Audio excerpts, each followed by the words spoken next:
qué historia tan relevante. Yo la desconocía, Marcela Vázquez Garza, que en México existe ahora, en el presente, pues una suerte de exilio mexicano.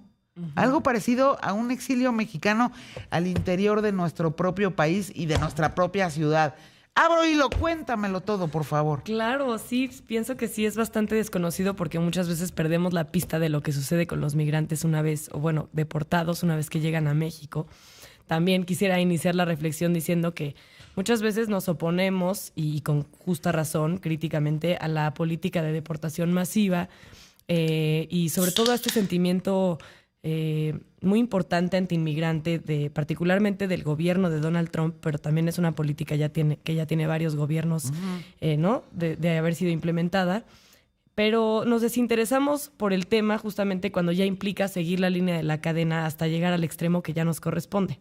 Hay un barrio, para quienes no lo conocen, El Caso, en la colonia Tabacalera, en donde precisamente hay un asentamiento, podríamos llamar comunidad, de personas ahí junto al Monumento a la Revolución, que existe porque pues esta experiencia ya le corresponde y ya le atraviesa a muchas personas.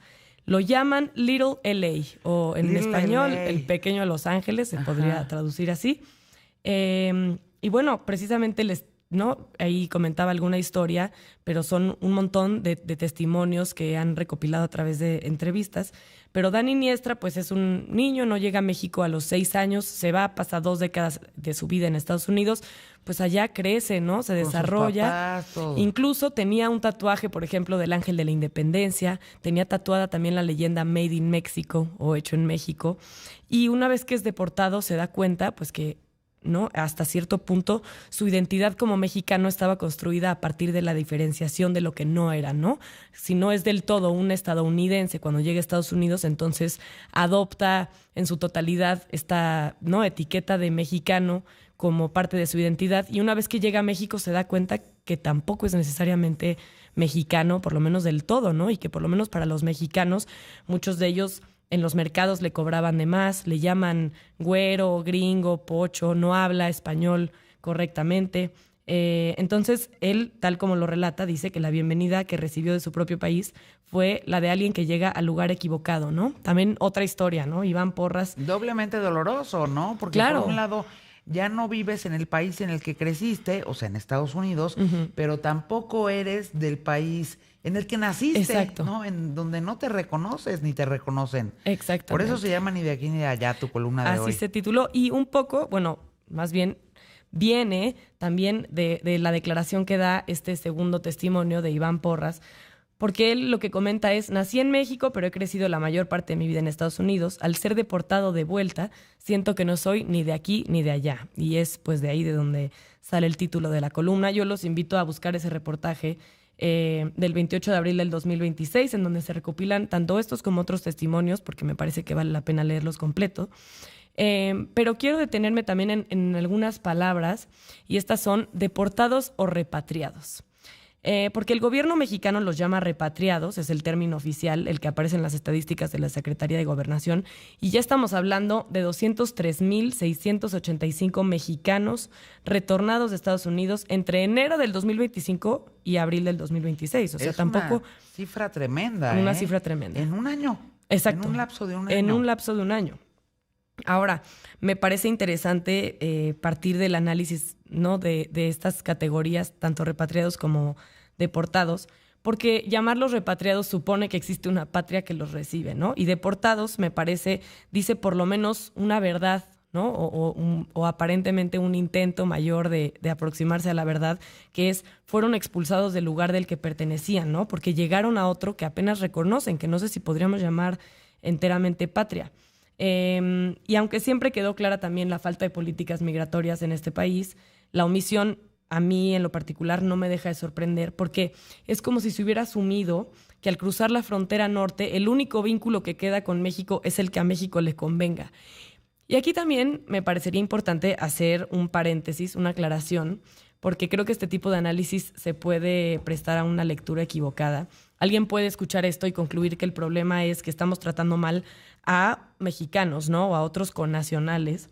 ¿no? Con la implicación o con la añadidura de que son a su vez migrantes. Y me parece que la lectura tendríamos que invertirla o invertir el sentido de esa ecuación. Claro. Porque lo que revela para mí es pues que el sentimiento antimigrante que muchas veces criticamos en nuestro vecino del norte, no me parece que prima, y que también en la práctica muchas veces estas personas son migrantes antes que mexicanos, y que que la percepción de quienes los discriminan muchas veces es la misma o la misma postura frente a otras personas que probablemente vengan de otros países, ¿no? Independientemente de cuáles sean.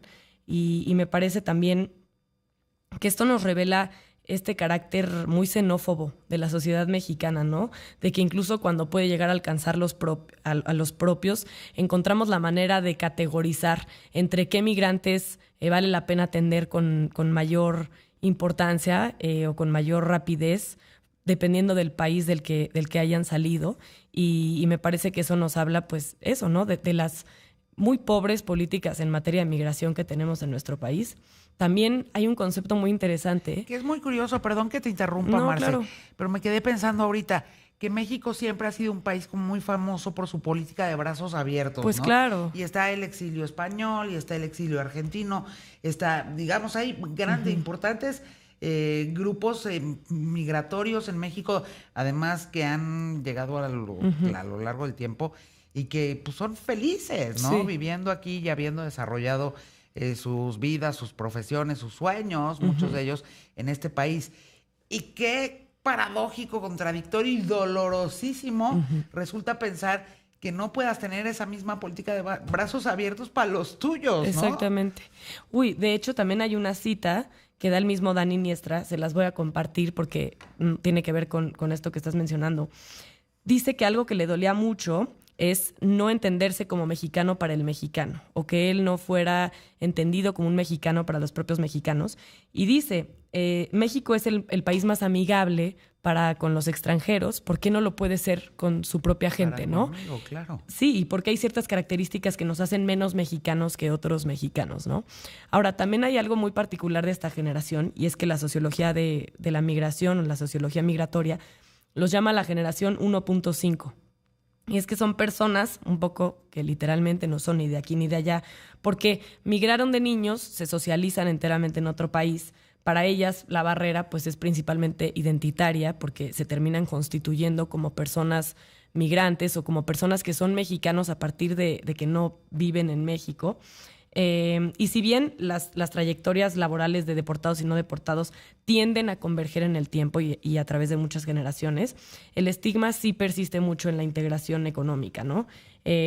Proviene también de distintos frentes, ya sean empleadores que desconfían del perfil, vecinos que escuchan este acento, que no hablan muy bien en el español, instituciones que incumplen la ley.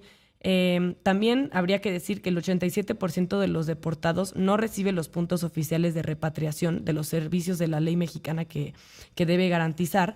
Esta ley existe, pero se incumple en 9 de cada 10 casos. Como tantas otras, además, ¿no? O sea, y sí hay algunos programas, pero me parece que para la cantidad o para la magnitud del fenómeno muchas veces quedan cortas, ¿no? Hay un programa federal que se llama México te abraza, ahora que también tiene relación con esto que decías, ¿no? De los brazos abiertos, que contempla documentación, afiliación al IMSS, apoyo para el traslado. También el Consejo Coordinador Empresarial reportó más de 70,000 vacantes con participación de 381 empresas. Hay muchas organizaciones de la sociedad civil, por ejemplo, New Comienzos, que está haciendo lo que pueden con lo que tienen. New Comienzos, qué bonito. En New inglés Comienzos. y en español, sí. ¿Qué tal? Pero también hay muchas otras cosas que se pueden hacer, ¿no? Por ejemplo, mecanismos de validación de estudios. Muchos de ellos tienen estudios o experiencia laboral en Estados Unidos, que muchas veces no sabemos cómo reconocer. Financiamiento público sostenido a estas organizaciones que ya de por sí hacen el trabajo que muchas veces el Estado no hace. Estos son instrumentos que países con flujos migratorios importantes ya han implementado.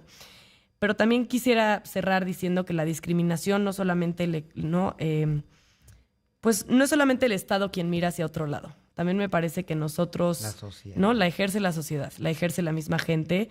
Esto forma parte también de una política migratoria de la vida cotidiana y es además la menos fiscalizable. Construir una sociedad que integre pues a quienes regresan no solo depende de lo que decida el gobierno, sino también de lo que decidamos nosotros cuando escuchamos este Spanglish en el metro, y sobre todo procurar hacer una autocrítica de los prejuicios que podemos llegar a tener de cualquier, ¿no?, persona que haya sido deportada. Y a reproducir, además, lo que bien decías ahorita, Marce. O sea, ¿por qué vamos a darle a nuestros paisanos aquí el mismo trato que lamentablemente les están dando allá, ¿no? Exactamente. O sea, sí, es una locura. De acuerdo. Una locura. Marce, te quiero preguntar, dame chance de ir a la pausa porque quiero hacer una pregunta, regresamos. O sea, el Instituto Nacional de Migración, a mí me da luego la impresión de que, o sea, de que no hace ni el 10% del trabajo que tendría que hacer para que estas realidades, o sea, no sean así de dolorosas. Y además algo que me parece muy importante de este caso es que nos agrega otra dimensión al fenómeno, porque no necesariamente estamos hablando de migrantes, sino de repatriados. Y al ser repatriados, pues no dejan de ser ciudadanos mexicanos, ¿no? Más que migrantes, que todavía no necesariamente tienen acceso a todos los servicios que cualquier ciudadano tendría que, ¿no?, por derecho y por decreto tener. Entonces, pues el problema es que esta categoría que tiene el gobierno de repatriados muchas veces es política y administrativa, pero no vinculante en un sentido de tener pues una perspectiva distinta a partir de, ¿no?, de toda su trayectoria. Y te quiero dar otro dato antes de cerrar. Y es que México recibió en 2024 más de 60,000 millones de dólares en remesas, ¿no? Esta cifra, pues, la generó precisamente la diáspora que ahora regresa, ¿no? Entonces, vamos a encontrar muchas problemáticas a partir del flujo y de la cantidad del flujo de estos, ¿no?, de estas personas repatriadas, porque durante décadas México resolvió parte del problema de desempleo exportando personas y recibiendo sus transferencias. Y ese modelo ahora está cambiando, ¿no? Creo también que si no construimos una infraestructura... que va a tener en la economía mexicana, claro, ¿no? Porque son personas que no necesariamente se van a adaptar tampoco a la economía formal.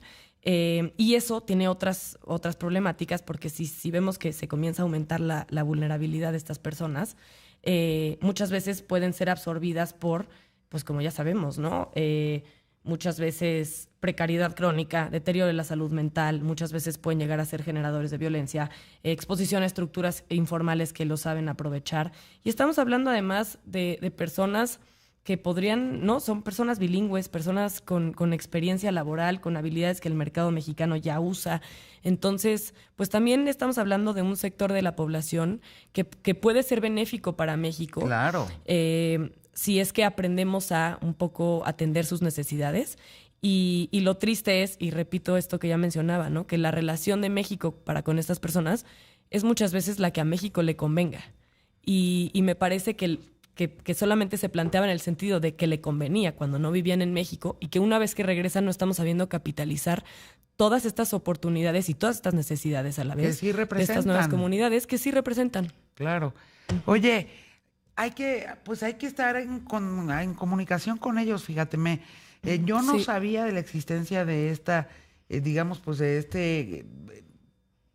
Sí, comunidad. Pues comunidad, Little LA, o sea, pequeño Los Ángeles, en la colonia tabacalera, pero qué relevante que nos lo compartas y nos lo des a conocer, Marce. Hay que acercarse a ellos y ver cómo están, y ver también, ahí sí, entrar como sociedad y como medios. Exactamente. A ver cómo podemos ser también factores de integración, ¿no?, a nuestro país. Pues son nuestros compatriotas. Exactamente. Y más allá de eso, son seres humanos. Exactamente. Que están pues dolientes porque ya no están en el lugar en el que crecieron, pues dolientes porque tampoco los está recibiendo como debería el país. Su propio país. Al que llevan el pasaporte, la nacionalidad, pero pues no están debidamente reintegrados.